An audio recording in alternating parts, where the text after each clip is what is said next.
3 আমাদের বায়ুমণ্ডল চ্যাপ্টারের একটি ক্লাস অলরেডি হয়ে গিয়েছে। আজকে বায়ুমণ্ডল চ্যাপ্টারের দ্বিতীয় ক্লাস।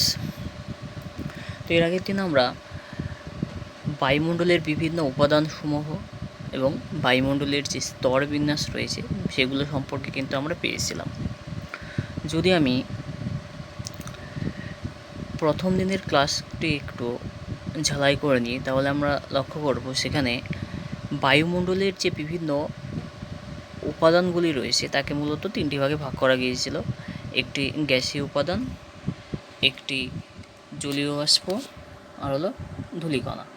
তিনটি উপাদানে ভাগ করা গিয়েছিল। একটা গ্যাসীয় উপাদান, একটা জলীয় বাষ্প আর হলো ধূলিকণা। আর আলোচনা করা হয়েছিল বায়ুমণ্ডলের স্তর বিন্যাস, যাকে আবার দুটি ভাগে ভাগ করা গিয়েছিল। একটি ছিল রাসায়নিক গঠন অনুসারে, আর 2 নম্বর ছিল উষ্ণতার ভিত্তিতে। তো রাসায়নিক গঠন অনুসারে বায়ুমণ্ডলকে দুটি ভাগে ভাগ করা গিয়েছিল, একটা সমমণ্ডল আর একটা হলো বিষমমণ্ডল। আর টেম্পারেচারের ভিত্তিতে বায়ুমণ্ডলকে 6টি ভাগে ভাগ করা গিয়েছিল, অর্থাৎ উষ্ণতা হ্রাস বৃদ্ধির উপর ভিত্তি করে বায়ুমণ্ডলকে 6টি উপস্তরে ভাগ করা যায়। যেমন এক নম্বর ছিল ট্রপোস্ফিয়ার, 2 নম্বর ছিল স্ট্র্যাটোস্ফিয়ার, 3 নম্বর ছিল মেসোস্ফিয়ার, আর 4 নম্বর ছিল থার্মোস্ফিয়ার বা আইনোস্ফিয়ার, তারপর 5 নম্বর ছিল এক্সোস্ফিয়ার, আর হলো 6 নম্বর ছিল ম্যাগনেটোস্ফিয়ার। তো এগুলো ছিল আমাদের প্রথম দিনের ক্লাস। তো আমরা সেখানে লক্ষ্য করেছিলাম যে স্ট্র্যাটোস্ফিয়ার স্তরের মধ্যে 25 থেকে 35 কিলোমিটার উচ্চতায় ওজোন গ্যাসের প্রাধান্য বেশি থাকায় সেখানে আরেকটি স্তরের অবস্থান করেছে, যেটি ওজোনস্ফিয়ার নামে পরিচিত। এবং এখানে ওজোন গ্যাসের প্রাধান্যটাই কিন্তু সব থেকে বেশি থাকে। যে আমরা প্রথমে পেয়েছিলাম যে বায়ুমণ্ডলের একটি গ্যাসীয় উপাদান হলো ওজোন, যার পরিমাণ কিন্তু 0.003% বায়ুমণ্ডলে। তো এই ওজোন গ্যাসের পরিমাণটা এই 25 থেকে 35 কিলোমিটার উচ্চতায় কিন্তু সব থেকে বেশি থাকে। এবং এই স্তরটি আমাদের সমগ্র পৃথিবীকে সাদার মতো বা পর্দার মতো ঘিরে রেখেছে। এবং সূর্যের যে অতিবেগুনি রশ্মি বা ইউভি রশ্মি রয়েছে, যেটা মানব জাতির পক্ষে খুবই ক্ষতিকারক, সেই রশ্মিকে কিন্তু প্রতিহত করেছে এই ওজোনস্ফিয়ার। অর্থাৎ অতিবেগুনি রশ্মির হাত থেকে আমাদের সমগ্র পৃথিবীর প্রাণীজগৎ, উদ্ভিদ জগৎ সব কিছুকেই কিন্তু রক্ষা করেছে। সেই জন্য বায়ুমণ্ডলের এই স্তরকে আমরা প্রাকৃতিক সৌর পর্দা বা ন্যাচারাল সানস্ক্রিন কিন্তু বলি।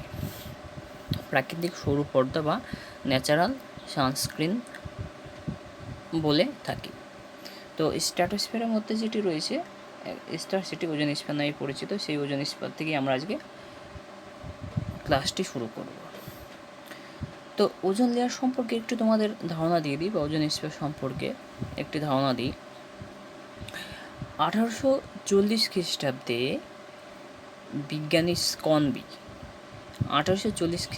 বিজ্ঞানী স্কনবি এই ওজোন স্তরের ধারণা কিন্তু দেন। অর্থাৎ তিনি প্রথম প্রমাণ করেন যে স্ট্র্যাটোস্ফিয়ার স্তরের মধ্যে একটি অনুরূপ আরেকটি স্তর রয়েছে, যেখানে ওজোন গ্যাসের প্রাধান্যটি সব থেকে বেশি থাকে এবং এটি ওজোনস্ফিয়ার নামে পরিচিত, যেটি সূর্যের অতিবেগুনি রশ্মিকে আটকে রেখেছে এবং আমাদের ভূপৃষ্ঠে সেই রশ্মি পৌঁছানোর ক্ষেত্রে বাধার সৃষ্টি কিন্তু করেছে, যার ফলে আমাদের প্রাণী জগৎ, উদ্ভিদ জগৎ এবং মানুষের বিভিন্ন ক্ষতিকারক পরিস্থিতি থেকে কিন্তু রক্ষা কিন্তু পেয়েছে। কিন্তু দিন যাওয়ার সঙ্গে সঙ্গে যত দিন বৃদ্ধি পেয়েছে, দেশের উন্নতি ঘটেছে এবং অর্থাৎ দেশ আধুনিক থেকে আধুনিকতর হয়েছে। বায়ুমণ্ডলে বিভিন্ন গ্যাসীয় পদার্থের পরিমাণ বৃদ্ধি পেয়েছে। সেই জন্যে এই ওজোন স্তর কিন্তু বর্তমানে ধ্বংসের দিকে চলে গিয়েছে। তো এই ওজোন স্তর ধ্বংসের দিকে চলে গিয়েছে, অর্থাৎ এই ওজোন স্তরটি বর্তমানে ধ্বংস কিন্তু হচ্ছে। এবার ধ্বংস হওয়ার পেছনে অবশ্যই কিন্তু বেশ কিছু প্রাকৃতিক কারণ কিন্তু রয়েছে। তো ওজোন স্তর যখন ধ্বংস হবে তখন তাকে বলবো আমরা ওজোন হোল, ওজোন হোল। তো এখানে দেখো অনেকটা গর্তের মধ্যে রয়েছে। বিজ্ঞানী জেসি ভারম্যান 1982 খ্রিস্টাব্দে আন্টার্কটিকায় অঞ্চলে যখন সমীক্ষা করতে গিয়েছিলেন যে সেখানে বিভিন্ন ধরনের খনিজ তেলের প্রাধান্য রয়েছে কিনা, তখন তিনি এই ওজোন গহ্বরের অস্তিত্ব কিন্তু খুঁজে পেয়েছিলেন। যে আমাদের পরিবেশে বিভিন্ন ধরনের ক্ষতিকারক গ্যাস, যেমন নাইট্রোজেন অক্সাইড,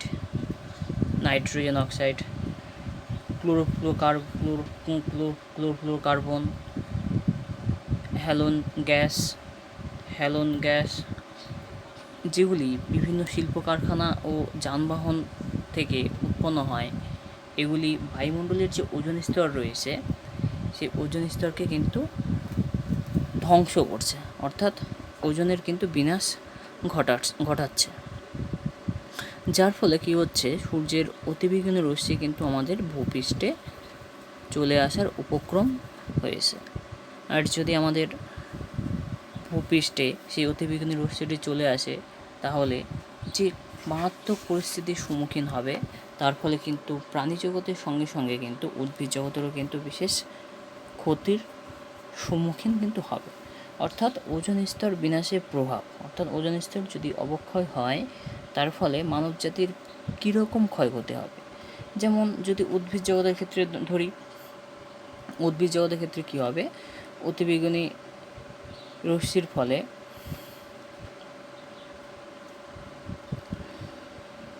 উদ্ভিদের প্রজনন ক্ষমতা কিন্তু হ্রাস পাবে, সালোক সংশ্লেষ প্রক্রিয়া কিন্তু বিঘ্নিত হবে, তার সঙ্গে গাছের পাতা বলো, ফল বলো শুকিয়ে যাবে এবং আমাদের যে ভারত একটি কৃষি প্রধান দেশ, সেই কৃষিকাজের ক্ষেত্রেও কিন্তু ব্যাপক ক্ষতির কিন্তু সম্মুখীন হবে। এমনকি প্রাণীদের ক্ষেত্রেও কিন্তু বা জলজ প্রাণীদের ক্ষেত্রেও কিন্তু বিশেষ ক্ষতি কিন্তু লক্ষ্য করা যাবে। যেমন প্রাণীদের প্রজনন ক্ষমতা হ্রাস পাবে, সমুদ্রে বা জলে বসবাসকারী মাছেদের প্রধান খাদ্য যে রয়েছে প্ল্যাঙ্কটন, সেই প্ল্যাঙ্কটনের কিন্তু ধ্বংস হয়ে যাবে। এমনকি মানুষের উপরে কিন্তু এর ক্ষতিকারক প্রভাব কিন্তু লক্ষ্য করা যাবে। যেমন অতিবেগুনি রশ্মির ফলে কী হবে, মানুষের ত্বকে কিন্তু ক্যান্সারের কিন্তু সৃষ্টি হতে পারে।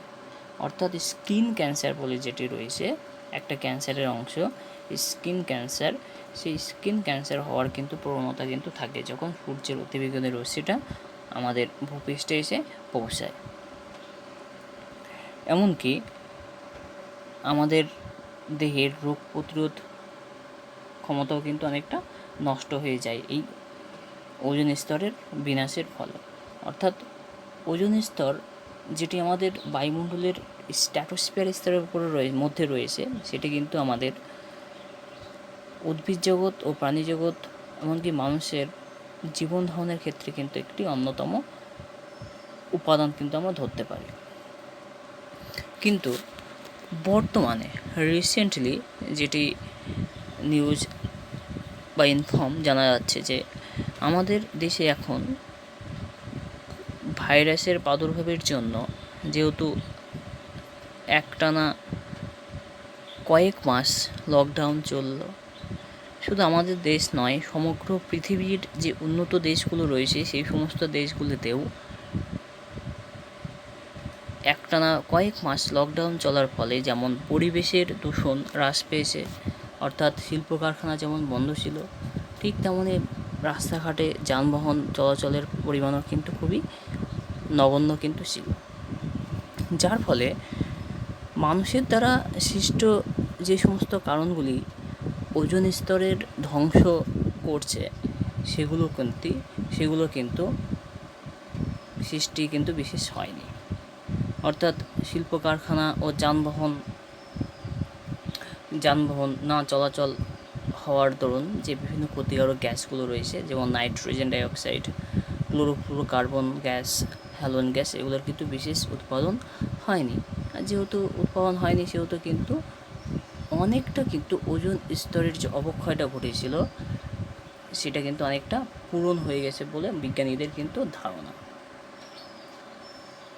খুব রিসেন্টলি কিন্তু এই ঘটনাটি কিন্তু ঘটেছে, শুধুমাত্র একটাই জন্য, এই ভাইরাসের প্রাদুর্ভাবের জন্য সমগ্র বিশ্বের বা পৃথিবীর যে উন্নত দেশগুলো রয়েছে সেখানে বিভিন্ন ধরনের যে কলকারখানা রয়েছে, যানবাহন রয়েছে, সেগুলোর চলাচল খুব কম হওয়ার দরুন যে ক্ষতিকারক গ্যাসগুলির উৎপাদন হয়নি, সেগুলোই কিন্তু এই ওজোন স্তরের বিনাশকে অনেকটা প্রতিহত কিন্তু করেছে। এগুলো হলো মনুষ্য সৃষ্ট কারণে ওজোন স্তরের বিনাশ, কিন্তু প্রাকৃতিক কারণেও কিন্তু ওজোন স্তরের বিনাশ কিন্তু ঘটে। কখনো কখনো একটি অক্সিজেন অণু অর্থাৎ O3 অক্সিজেন অণুর সঙ্গে একটি অক্সিজেন পরমাণু যখন বিক্রিয়া করবে, তখন বিক্রিয়া করার পর কিন্তু ওজোন অণুটা কী হয়, ধ্বংস হয়ে যায়। অর্থাৎ O3-র সঙ্গে একটি অক্সিজেন পরমাণু যখন বিক্রিয়া করবে তখন অক্সিজেন অণুটি ভেঙে যায় এবং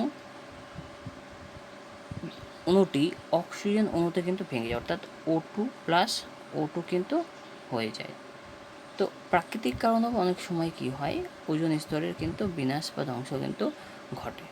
যে অক্সিজেন অণুর সঙ্গে যদি একটি অক্সিজেন পরমাণুর বিক্রিয়া ঘটে, আর এই যে অক্সিজেন পরমাণু রয়েছে সেটা কিন্তু আল্ট্রাভায়োলেট রশ্মির ফলেই কিন্তু সৃষ্টি হবে, তার ফলে ওজোন অণুটি ভেঙে কিন্তু অক্সিজেন অণুতে কিন্তু পরিণত হয়। অর্থাৎ O3টা যেটা রয়েছে সেটা কিন্তু ধ্বংস হয়ে গেল, সেটা কিন্তু ধ্বংস হয়ে গেছে, যার ফলে কী হয়েছে, ওজোনের কিন্তু বিনাশ ঘটেছে। তারপরে চলে যাব পরের পার্ট,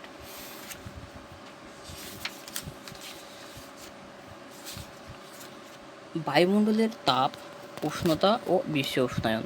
এটি তোমাদের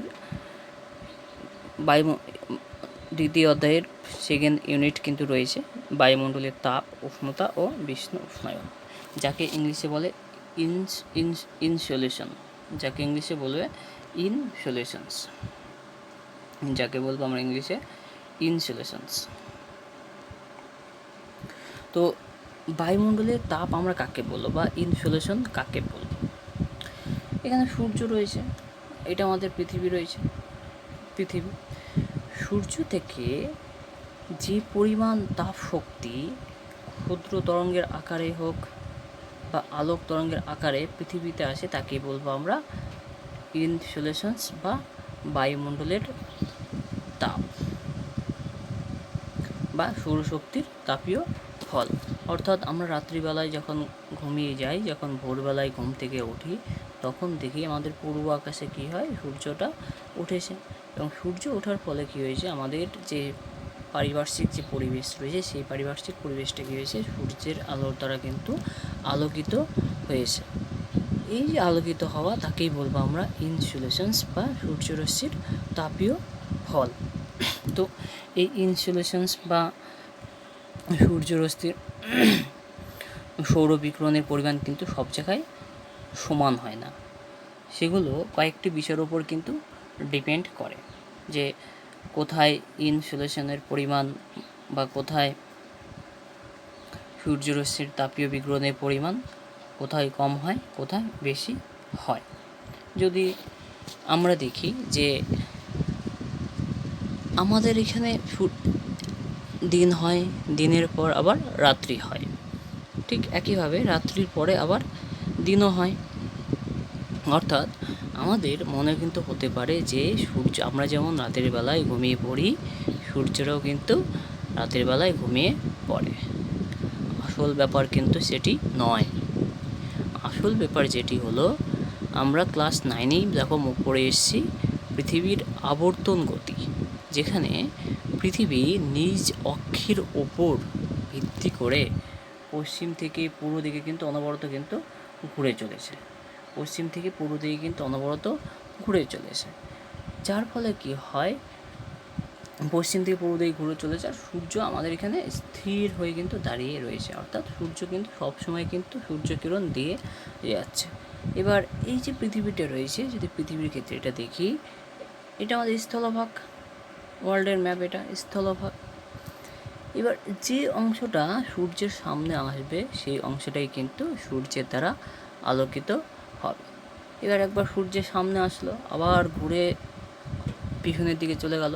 যখন পেছনের দিকে চলে গেলো তখন সেখানে এদিকে তার সূর্য নেই, এদিকে তার সূর্য নেই, সেহেতু পিছনের দিকটা কী হবে, অন্ধকারই হবে।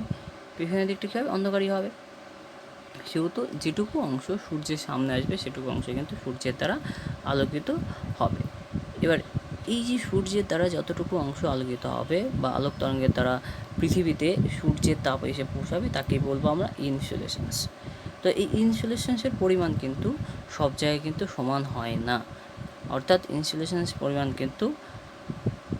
কিন্তু তারতম্য হয়। যেমন আমাদের এখানে যদি দেখি সকালবেলায় যেরকম তাপমাত্রা থাকে, সন্ধ্যার দিকে কি ঠিক একই রকম তাপমাত্রা থাকে? অর্থাৎ ঘড়ির হিসাবে যদি দেখি, সকাল 7টা থেকে 8টার সময় যেরকম তাপমাত্রা থাকে, সন্ধ্যা 6টার সময়, 5টা থেকে 6টার সময় কি সেরকম তাপমাত্রা থাকে? সেরকম কিন্তু তাপমাত্রা থাকে না। আমাদের এখানে সর্বোচ্চ তাপমাত্রা কিন্তু দুপুর 12টা থেকে 1টার মধ্যে হয়।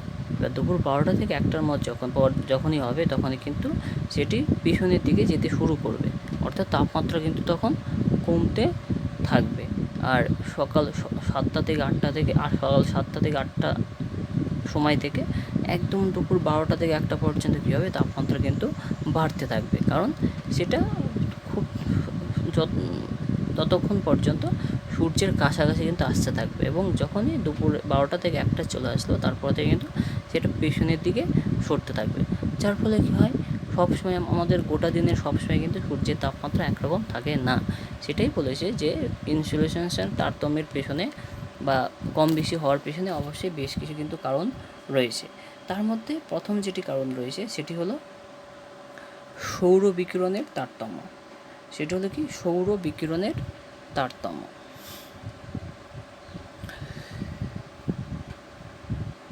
সূর্য একটি জ্বলন্ত গ্যাসীয় পিণ্ড।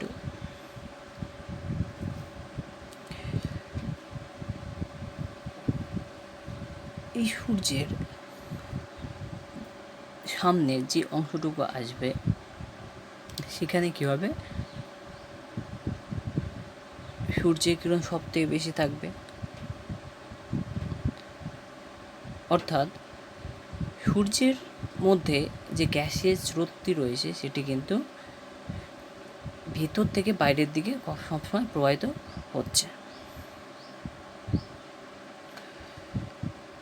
যার ফলে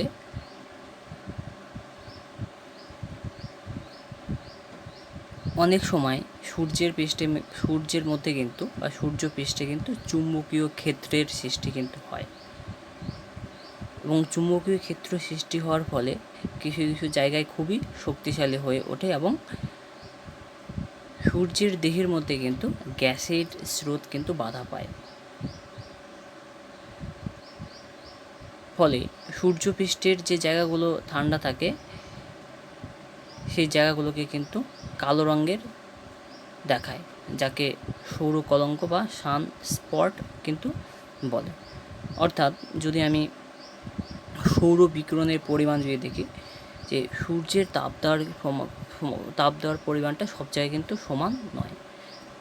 অর্থাৎ যদি ধরি, আমরা যখন উনুনে রান্না করি, উনুনে যে হিটটা দিই সেই হিট দেওয়ার পরিমাণটা কি সব জায়গায় সমান থাকে? সবসময় কি সমানভাবে আমরা দিই?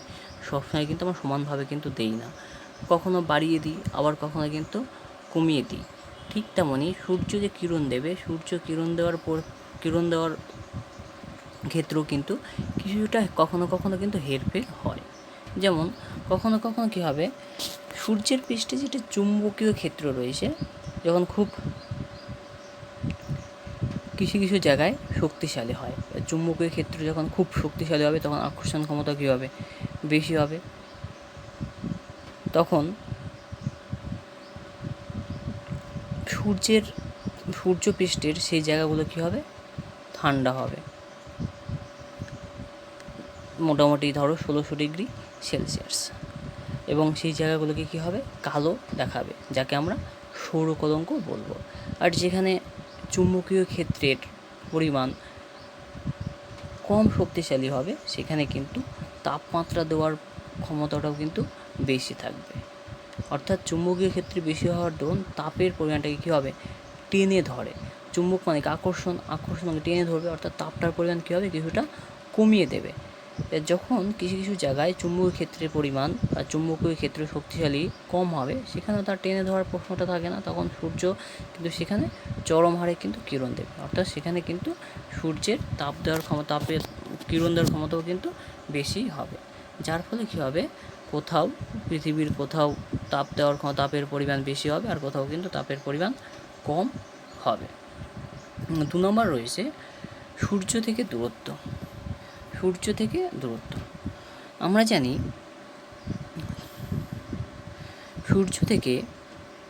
সূর্যকে কেন্দ্র করে যে পৃথিবী অনবরত সূর্যের চারপাশ দিয়ে ঘুরে চলেছে। তো অনবরত চারপাশ দিয়ে ঘুরে চলার সময় সবসময় কিন্তু সূর্য আর পৃথিবীর মধ্যে দূরত্ব সমান থাকে না। 4 জুলাই সূর্য থেকে পৃথিবীর দূরত্ব সব থেকে বেশি থাকে। সূর্য থেকে পৃথিবীর দূরত্ব কী থাকে, সব থেকে বেশি থাকে, প্রায় 15,20,00,000 কিলোমিটার।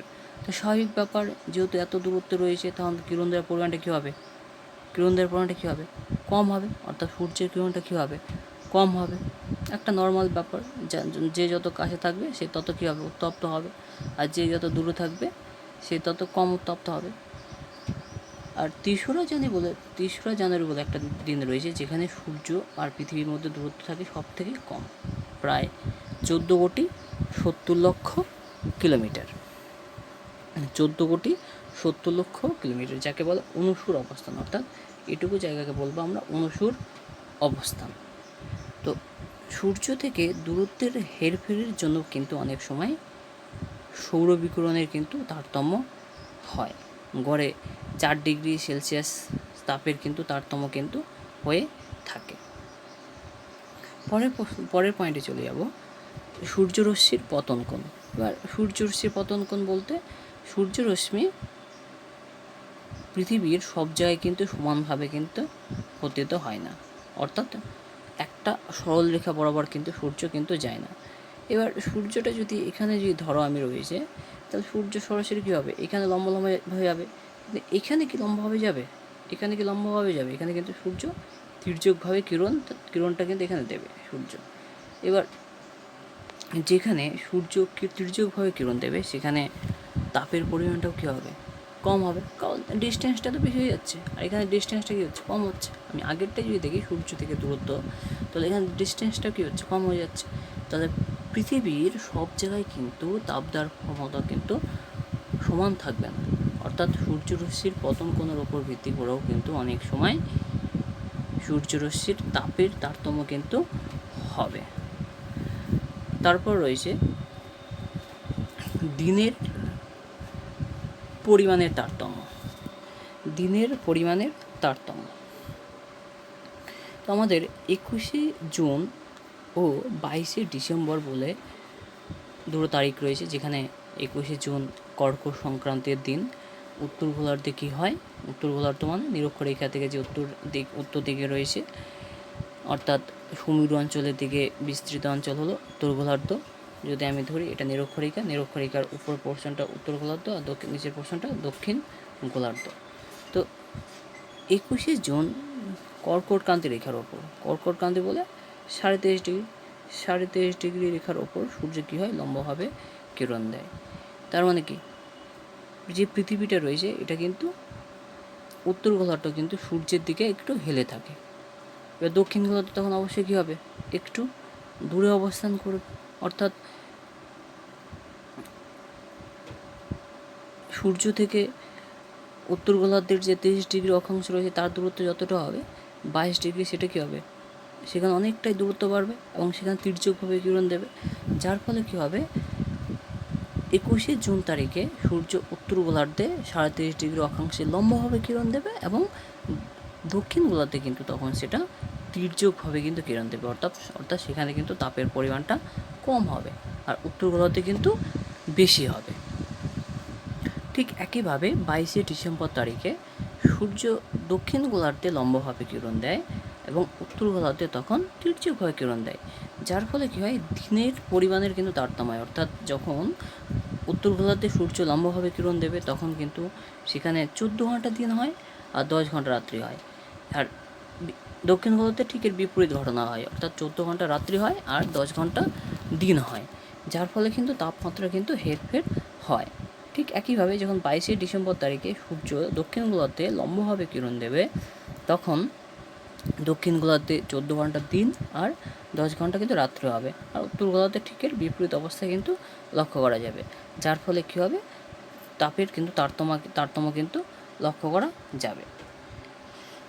তারপর রয়েছে এই যে তাপ, সূর্য আমাদের পৃথিবীতে তাপ দিচ্ছে, এই তাপ যে পরিমাণ তাপ দিচ্ছে সেই পরিমাণ তাপ কিন্তু আবার মহাশূন্যে ফিরে যাচ্ছে। যদি ঠিক সেই পরিমাণ তাপ মহাশূন্যে না ফিরে যেত তাহলে কিন্তু আমাদের পৃথিবী পৃষ্ঠ বা ভূপৃষ্ঠ কিন্তু দিনের পর দিন কিন্তু ক্রমশ উষ্ণতা বাড়তেই থাকতে হবে, অর্থাৎ উষ্ণতা ক্রমশ বেড়েই কিন্তু চলবে কিন্তু। যার ফলে কী হবে, একসময় পৃথিবীতে বসবাসের একটা উপযোগী পরিবেশ সৃষ্টি হবে। তো যে পরিমাণ তাপ পৃথিবীতে আছে ঠিক তার সমপরিমাণ তাপই কিন্তু আবার মহাশূন্যে কিন্তু ফিরে যায়। তো আমরা এখানে যদি ধরি 220 কোটি ভাগের 1 ভাগ, অনলি 1 ভাগ আমাদের পৃথিবী পৃষ্ঠে সূর্যের তাপ কিন্তু এসে পৌঁছায়। অর্থাৎ 220 কোটি ভাগের 1 ভাগ তাপ আমাদের পৃথিবীতে এসে পৌঁছায়। এবার 1 ভাগকে যদি আমি 100% ধরে নিই, আমি মনে ধরে নিলাম 100%, তো 100%-এর মধ্যে 34%, অর্থাৎ 2, 25 আর 7, আমি এখানে খুব ডিটেলস মতো রয়েছে, তো আমি অতটা ডিটেলসে যাব না, তোমাদের একদম সহজ ভাষায় বলে দিই যে এখানে 2 রয়েছে, 25 রয়েছে আর 7 রয়েছে, টোটাল হয় 34% তাপ কী হয়, আমাদের যে মেঘপুঞ্জ রয়েছে সেই মেঘপুঞ্জ দ্বারা কিন্তু প্রতিফলিত হয়ে সরাসরি বা মহাশূন্যে ফিরে যায়। তাহলে 100 থেকে 34 চলে গেলে কত হয়, থাকে 66। এই 66% তাপ কিন্তু আমাদের ভূপৃষ্ঠে এসে পৌঁছায়। আবার এই 66% তাপের মধ্যে 19% তাপ আমাদের যে বায়ুমণ্ডলের যে বিভিন্ন গ্যাস রয়েছে, মেঘ রয়েছে, সেই মেঘ দ্বারা কিন্তু শোষিত হয়। অর্থাৎ বায়ুমণ্ডলের বিভিন্ন যে gas, oxygen, nitrogen, carbon dioxide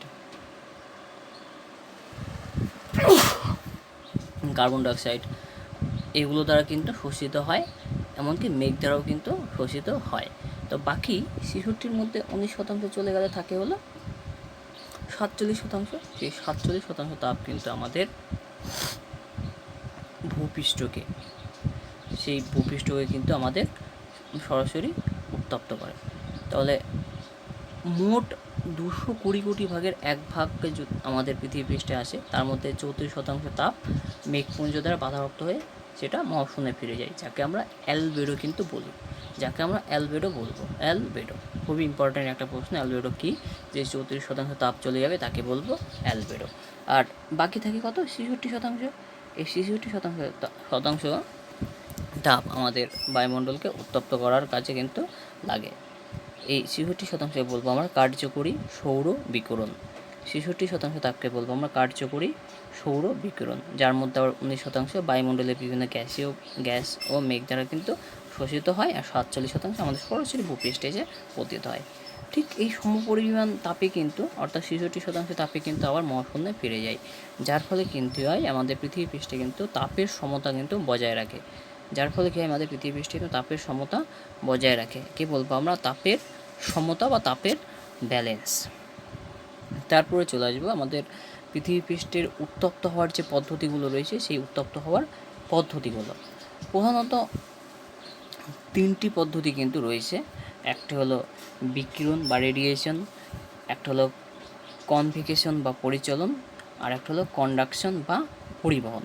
এই 3টি পদ্ধতিতেই কিন্তু আমাদের বায়ুমণ্ডল উত্তপ্ত কিন্তু হচ্ছে। তো রেডিয়েশন আমরা কাকে বলবো, অর্থাৎ বিকিরণ বলতে আমরা কাকে বলবো? বিকিরণ আমরা কাকে বলবো? ধরো দিনের বেলায় তোমাদের যে বাড়ির দেওয়ালটা রয়েছে, সেই দেওয়ালটি সূর্যের তাপের ফলে উত্তপ্ত হচ্ছে। এবার গোটা দিন উত্তপ্ত হলো। এবার 3টের পর 4টের পর সূর্যের টেম্পারেচার কমে যাওয়ার দরুন আমাদের তাপমাত্রাও কী হয়? কমে যায়। এবং 5টার সময় তো আমাদের আর সূর্য কিন্তু থাকে না, 5টা হোক 6টার সময় কিন্তু সূর্য কিন্তু থাকে না, সূর্য কিন্তু ডুবে যায়, অর্থাৎ সূর্যের অস্ত কিন্তু চলে যায়। কিন্তু আমরা তখন যে ঘরে থাকি, সেই ঘরের তাপমাত্রা কি কমে যায়? ঘরের তাপমাত্রা কিন্তু তখন কমে যায় না। তখন কি হয়, বাড়ির যে ঘর রয়েছে, যে ঘরের দেওয়ালটা রয়েছে, যেটা গোটা দিন ধরে সূর্যের উত্তাপে উত্তপ্ত হয়েছে, সেটি কিন্তু তখন তাপ বিকিরণ করে, অর্থাৎ তাপটা কিন্তু তখন সারতে থাকে, যার ফলে কী হয় আমাদের ঘর এবং তার পারিপার্শ্বিক যে পরিবেশটি রয়েছে সেটি কিন্তু উত্তপ্ত হয়। অর্থাৎ কোনো একটি কঠিন হোক তরল বস্তু হোক, যেটি উত্তপ্ত হওয়ার পর সেটি তার পারিপার্শ্বিক পরিবেশকে উত্তপ্ত করবে, তখনই তাকে বলবো আমরা বিকিরণ। আবার শীতকালেও যদি আরেকটা যদি উদাহরণ দিই, শীতকালে যখন প্রচণ্ড ঠান্ডা হয় তখন আমরা কী করি? রাস্তার ধারে বন্ধুরা মিলে জড়ো হয়ে কী করি? আগুনের সেক দিই। এবার যখন আগুনটা জ্বলে, আগুনের চারপাশে আমরা কী থাকি? হাত কিন্তু ধরে থাকি, কিন্তু সেই আগুনের তাপে কিন্তু কী হচ্ছে? আমার চারপাশটা কিন্তু গরম হয়ে যাচ্ছে। তার মানে কি, যেখানে হিট দিচ্ছে সেখান থেকে কিন্তু তাপটা কিন্তু চারিদিকে সঞ্চালিত হচ্ছে, তাপের সঞ্চালন কিন্তু হচ্ছে। তখনই তাকে বলবো আমরা বিকিরণ, আর পরিচলন কাকে বলবো? সূর্যের তাপে আমাদের ভূপৃষ্ঠ উত্তপ্ত হচ্ছে, যখনই ভূপৃষ্ঠ উত্তপ্ত হবে তখন সেখানকার উষ্ণ যে বায়ুটা রয়েছে হালকা হয়ে যাবে। সবসময় মনে রাখবে, যত উষ্ণ জিনিস রয়েছে তত সেটা হালকা হবে, অর্থাৎ যত উত্তপ্ত হবে তত সেটা হালকা হবে। এবার যত হালকা হলো, সেটা হালকা হওয়ার ফলে কী হলো? সেটা ভূপৃষ্ঠ থেকে উপরের দিকে উঠে যাবে। এবার ভূপৃষ্ঠ থেকে যত উপরের দিকে উঠবে তত কী হবে? তাপমাত্রা কমার দরুন সেটি কী হবে? ঠান্ডা হতে থাকবে। অর্থাৎ এখানে যতটা উত্তপ্ত ছিল, এখানে আসার পর কী হবে? উত্তাপ কী হবে? কমে যাবে, অর্থাৎ ঠান্ডা হবে, ভারী হওয়ার পর সেটা আবার কী হবে? নিচের দিকে কিন্তু নামতে থাকবে। আবার নিচের দিকে কী হবে? সেটা কিন্তু নামবে, এবং নিচের দিকে নামার পর আবার কী হলো? নিচে আসার পর আবার উত্তপ্ত হবে, আবার উত্তপ্ত হওয়ার পর সেটা হালকা হয়ে আবার কী হবে? উপরের দিকে উঠবে। তাহলে এই যে ক্রমাগত একটা চক্রাকারে কী হচ্ছে? বায়ুমণ্ডলকে উত্তপ্ত করে চলেছে, হালকা মানে কি? প্রচণ্ড উষ্ণ। এবার যত উপরের দিকে যাবে, যেহেতু সেটা উষ্ণ, যেখান দিয়ে উপরের দিকে যাওয়ার সময় সেটাও কী হবে? আস্তে আস্তে কী হবে? তার চারপাশের পরিবেশকে কী হবে? উষ্ণ করতে থাকবে, এবং উপরে গিয়ে যখন ঠান্ডা হবে তখন সেটা আবার ভারী হয়ে নিচের দিকে নামবে, আবার কী হবে? উষ্ণ হয়ে আবার উঠে যাবে। একটা চক্রাকারে কী হচ্ছে? আবর্তন হচ্ছে। তখন তাকে বলবো আমরা পরিচলন পদ্ধতি, যেটা পরিচলন পদ্ধতিতে বায়ুমণ্ডল উত্তপ্ত হচ্ছে। আর একটা রয়েছে কন্ডাকশন বা পরিবহন। এটা খুবই সহজ, যে লোহার একটা রড যদি নিয়ে আমরা এক প্রান্তে যদি লোহার রডটা হাত দিয়ে ধরে থাকি, আর অপর একটি প্রান্ত যদি আগুনের মধ্যে ধরে রাখি, তাহলে আমরা দেখব কি অপর প্রান্তটি গরম হওয়ার সঙ্গে সঙ্গে কিন্তু আমি যেখানে হাত দিয়ে লোহার রডটি ধরে রেখেছি সেটাও কিন্তু গরম হয়েছে, অর্থাৎ টোটাল জিনিসটাই কিন্তু গরম হচ্ছে। অর্থাৎ এখানে যদি আমি আগুন, এটা যদি ধরে নিয়ে আগুন,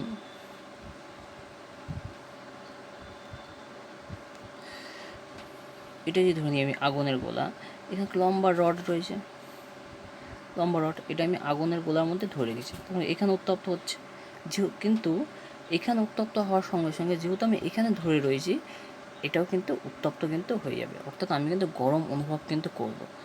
অর্থাৎ এখান থেকে উত্তাপটা কী হচ্ছে, পরিবাহিত হয়ে এখানে পরিবাহিত হয়ে এখানে আসছে, যার ফলে কী হচ্ছে, এই জায়গাটাও কিন্তু উত্তপ্ত কিন্তু হচ্ছে। একেই বলবো আমরা পরিবহন পদ্ধতি। দেখো এদিকে আরও ডায়াগ্রাম রয়েছে, এখানে একটা চায়ের কেটলি রয়েছে, এখানে কিন্তু আগুন রয়েছে, আগুন কিন্তু রয়েছে, এই আগুনের তাপটা কী হচ্ছে, চারিদিকে ছড়িয়ে যাচ্ছে, তো এই চারিদিকে ছড়িয়ে যাচ্ছে, একে বলবো আমরা বিকিরণ।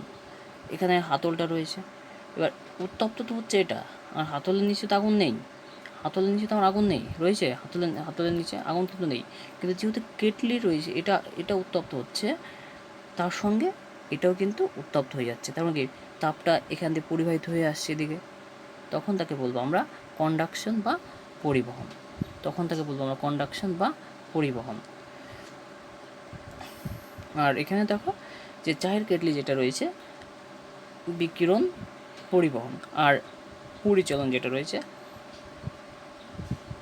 নিচের যে চায়ের জলকণাগুলো রয়েছে এগুলো বেশি উত্তপ্ত হওয়ার পর গিয়ে একদম উপরের দিকে উঠে যাচ্ছে, আবার উপরে ওঠার পর নিচের তুলনায় উপরে ঠান্ডা বেশি হওয়ার দরুন সেটি আবার ভারী হয়ে নিচের দিকে নেমে আসছে, আবার উপরে যাচ্ছে। এইভাবে সমগ্র কেটলির চারপাশের অংশকে কী করেছে, গরম করে রেখেছে না, সমগ্র কেটলির চারপাশের অংশকে কী করেছে, গরম করে রেখেছে, তখনই তাকে বলবো আমরা পরিচলন পদ্ধতি। অর্থাৎ নিচের বায়ু উষ্ণ ও হালকা হয়ে যখন উপরে উঠে শীতল হবে, আবার শীতল ও ভারী হয়ে আবার নিচের দিকে নামবে, আবার নিচে যখন নামবে তখন সেটা উষ্ণ হবে, আবার সেটা ভারী হয়ে কিন্তু আবার উপরের দিকে উঠবে, এই যে চক্রাকারে আবর্তন করবে, তখনই তাকে বলবো আমরা পরিচলন পদ্ধতি। মূলত এই তিনটি পদ্ধতি কিন্তু বায়ুমণ্ডল উত্তপ্ত হয়। তারপরে দেখব বায়ুমণ্ডলের উত্তপ্ত হওয়ার পদ্ধতি। বায়ুমণ্ডলের উত্তপ্ত হওয়ার যে পদ্ধতিগুলো রয়েছে সেগুলোর মধ্যে প্রথম রয়েছে কিন্তু অক্ষাংশগত অবস্থান। তা আমাদের পৃথিবী যেটা রয়েছে, পৃথিবীর মধ্যে কিন্তু 90টি উত্তর দিকে এবং 90টি দক্ষিণ দিকে নিরক্ষরেখার, অবশ্যই এটা নিরক্ষরেখার উপরের দিকে 90টি, নিচের দিকে 90টি কিন্তু অক্ষরেখা রয়েছে। তো সূর্য যেহেতু এখানে রয়েছে, সূর্যের কিরণের দরুন কিন্তু নিরক্ষরেখা সূর্য কিন্তু লম্বভাবে কিরণ দেয়, যত উত্তর দিকে যাব, যত দক্ষিণ দিকে যাব, তত কী হবে, কিরণের পরিমাণটা কী হবে, কম হবে, তত কী হবে, সূর্যের কিরণের দেওয়ার পরিমাণটা কিন্তু কম হবে, অর্থাৎ উত্তাপের কিন্তু তারতম্য হবে। অর্থাৎ বায়ুমণ্ডলের আমরা যেমন এর আগে পেলাম ইনসোলেশনের তারতম্যের কারণ, ঠিক তেমনই বায়ুমণ্ডলের তাপেরও তারতম্যের কিন্তু কারণ হয়। যেমন বায়ুমণ্ডলের উত্তপ্ত হওয়ার পদ্ধতিগুলো পেলাম, এবার বায়ুমণ্ডলের তাপের তারতম্যের কারণগুলো কিন্তু হয়, তার মধ্যে অক্ষাংশগত অবস্থান কিন্তু একটা রয়েছে। তারপরে 2 নম্বর রয়েছে উচ্চতা। আমরা মনে করো যে বায়ুমণ্ডলের স্তর বিন্যাস ছিল, সেখানে কিন্তু আমরা পেয়েছিলাম ভূপৃষ্ঠ থেকে যত উপরের দিকে যাব তত কিন্তু তাপমাত্রা কিন্তু হেরফের হবে। যেমন ট্রপোস্ফিয়ারে কী হবে, ট্রপোস্ফিয়ারে বা নিচের স্তরে যেটি রয়েছে, ভূপৃষ্ঠ থেকে যদি উপরের দিকে যায় তাপমাত্রা কী হয়, কমতে থাকে, সেটা তো আমরা জানি। অর্থাৎ 1000 মিটার উচ্চতা বাড়লে কিন্তু 6.4 ডিগ্রি সেলসিয়াস তাপমাত্রা কিন্তু কমে, যার জন্য তাকে স্বাভাবিক ল্যাপস রেট বা তাপমাত্রা উলম্ব বন্টন কিন্তু বলে। আর সেই জন্যেই আমাদের যদি কোনো পাহাড়ি অঞ্চলে যাই বা কোনো জায়গায় পাহাড়ি অঞ্চলে ঘুরতে যাই, যেমন সিকিম, গ্যাংটকে যদি ঘুরতে যাই, দার্জিলিংয়ে ঘুরতে যাই, সেখানে যেহেতু ভূপৃষ্ঠ থেকে অনেকটা উচ্চতায় অবস্থিত, সেহেতু সেখানকার তাপমাত্রা কিন্তু ঠান্ডা হয়। আর যেহেতু আমাদের ভূপৃষ্ঠ রয়েছে, ভূপৃষ্ঠ যেহেতু উত্তপ্ত হচ্ছে, সেই জন্য এখানকার তাপমাত্রা কিন্তু অনেকটা গরম হয়। অর্থাৎ উচ্চতার তারতম্যের উপর ভিত্তি করেও কিন্তু অনেক সময় বায়ুমণ্ডলের তাপের তারতম্য কিন্তু হয়। তারপর রয়েছে স্থলভাগ ও জলভাগের বন্টন। স্থলভাগ ও জলভাগের বন্টন, যেমন স্থলভাগ যেটি রয়েছে সেটি দিনের বেলায় কী হয়, খুব তাড়াতাড়ি গরম হয়। যেহেতু খুব তাড়াতাড়ি গরম হয়, ঠিক তেমনই সূর্য যখন কিরণ দেওয়া বন্ধ করে যায় বা সূর্য অস্ত চলে যায়, অর্থাৎ রাত্রিবেলায় কিন্তু খুব তাড়াতাড়ি আবার এটা ঠান্ডা কিন্তু হয়ে যায়। কিন্তু জলভাগ যেটা রয়েছে সেটা কিন্তু গরম হতে স্থলভাগের থেকে অনেক বেশি সময় লাগে। এটা জলভাগ, আর আসলে স্থলভাগ অনেক বেশি সময় নেয়, যার ফলে কিন্তু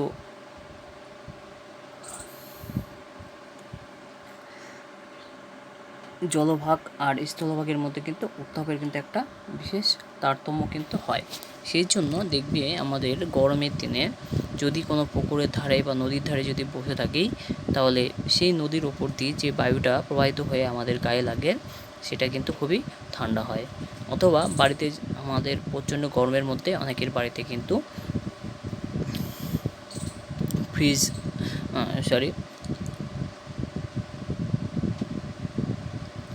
অনেকের বাড়িতে কিন্তু ফ্যান থাকে।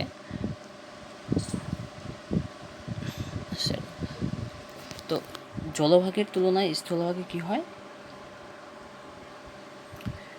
বেশি উষ্ণ হয়, আর জলভাগ কম উষ্ণ হয়ে কম উত্তপ্ত হয়, অর্থাৎ উষ্ণতার কিন্তু তারতম্য কিন্তু হয়। তারপরে রয়েছে বায়ুপ্রবাহ। এই বায়ুপ্রবাহ মানে কি, যে ফ্যানটা আমাদের চলছে, ফ্যান আমাদের বায়ুটা আমাদের গায়ে লাগাচ্ছে, এবার ফ্যানের সামনে যদি কোনো ঠান্ডা জিনিস থাকে এবং সেটা প্রতিহত করে যদি বায়ুটা আসে, তাহলে আমাদের বায়ুটা হাওয়াটাও কী হবে, ঠান্ডা কিন্তু লাগবে। যেমন এয়ার কুলারে যে কাজটা রয়েছে, ফ্যানের পেছনের দিকে কী হচ্ছে, অনবরত কিন্তু একটা ঠান্ডা জল প্রবাহিত হচ্ছে, এবং ফ্যান যে পেছনের দিক থেকে বাতাসটাকে প্রতিহত নিয়ে সামনের দিকে নিয়ে আসছে, তখন বাইরের যে বাতাস গরম হওয়াটা রয়েছে সেটা কিন্তু সেই ভিজিয়ে যে স্যাঁতস্যাঁতে ভাবটা রয়েছে সেটাকে ভেদ করে কিন্তু আমাদের সামনের দিকে কিন্তু হাওয়াটা প্রবেশ করাচ্ছে, যার ফলে কী হচ্ছে, আমরা কিন্তু ঠান্ডা হাওয়াটা পাচ্ছি। ঠিক তেমনই যে বায়ুটা রয়েছে, যদি কোনো জলভাগের ওপর দিয়ে প্রবাহিত হয়ে আমাদের ভূপৃষ্ঠে এসে পৌঁছায়, তাহলে সেই বায়ুটি কী হবে, ঠান্ডা হবে। আবার যদি কোনো উষ্ণ বায়ু যদি কোনো জায়গা দিয়ে প্রবাহিত হয়, তার ফলে যেখান দিয়ে সেই উষ্ণ বায়ুটি প্রবাহিত হবে তার ফলেও কিন্তু সেখানে উষ্ণতা বৃদ্ধি পাবে। অর্থাৎ উষ্ণ বায়ু আর শীতল বায়ুর প্রবাহের উপর ভিত্তি করে কিন্তু কোনো একটা স্থানে তাপমাত্রা কিন্তু ডিপেন্ডেন্ট রয়েছে। তখন ভূমির ঢাল, ভূমির ঢালের ক্ষেত্রে যদি দেখি, এটি অনুপাত ঢাল, এটা হলো আমাদের প্রতিপাত ঢাল। এখানে সূর্য রয়েছে, সূর্য কিরণ দিচ্ছে এখানে, এই অনুপাত ঢালটা কী হচ্ছে, প্রচণ্ড উত্তপ্ত হচ্ছে, কিন্তু প্রতিপাত ঢালে কিন্তু কোনো রকম সূর্যের কিরণ কিন্তু পড়ছে না, যার ফলে কী হচ্ছে, প্রতিপাত ঢালে কিন্তু তাপমাত্রার পরিমাণও কম হচ্ছে। অর্থাৎ ভূমির ঢালের তারতম্যের উপর ভিত্তি করেও কিন্তু তাপের তারতম্য কিন্তু হয়ে থাকে। এছাড়া আরও স্বাভাবিক উদ্ভিদ রয়েছে, মৃত্তিকা রয়েছে, নগরায়ন রয়েছে। যেমন নগরায়ন রয়েছে, এখানে নগরায়নে কী হয়, প্রচুর পরিমাণে শিল্প কারখানা রয়েছে, প্রচুর যানবাহন চলাফেরা করে, যার ফলে কিন্তু শহরাঞ্চলের গরম কিন্তু বা তাপমাত্রা কিন্তু এমনি বেশি হয়। কিন্তু গ্রামাঞ্চলে যাও, যেখানে শিল্প কারখানার পরিমাণ কম, যানবাহনের পরিমাণ কম, যার ফলে কী হবে, সেখানকার তাপমাত্রার পরিমাণ কিন্তু অনেকটাই কম কিন্তু রয়েছে, অনেকটাই কিন্তু কম রয়েছে। সেই জন্য নগরায়নের ওপর ভিত্তি করেও কিন্তু উষ্ণতার তারতম্য হয়ে থাকে। অর্থাৎ নগরায়নে বেশি তাপমাত্রা লক্ষ্য করা যায়, আর গ্রামাঞ্চলে কিন্তু কম তাপমাত্রা লক্ষ্য করা যায়। আর লাস্ট রয়েছে দেখো বৈপরীত্য উত্তাপ। আমরা নর্মালি কী জানি, উচ্চতা যত বাড়বে তত উষ্ণতা কী হয়, হ্রাস পায়। অর্থাৎ 1000 মিটার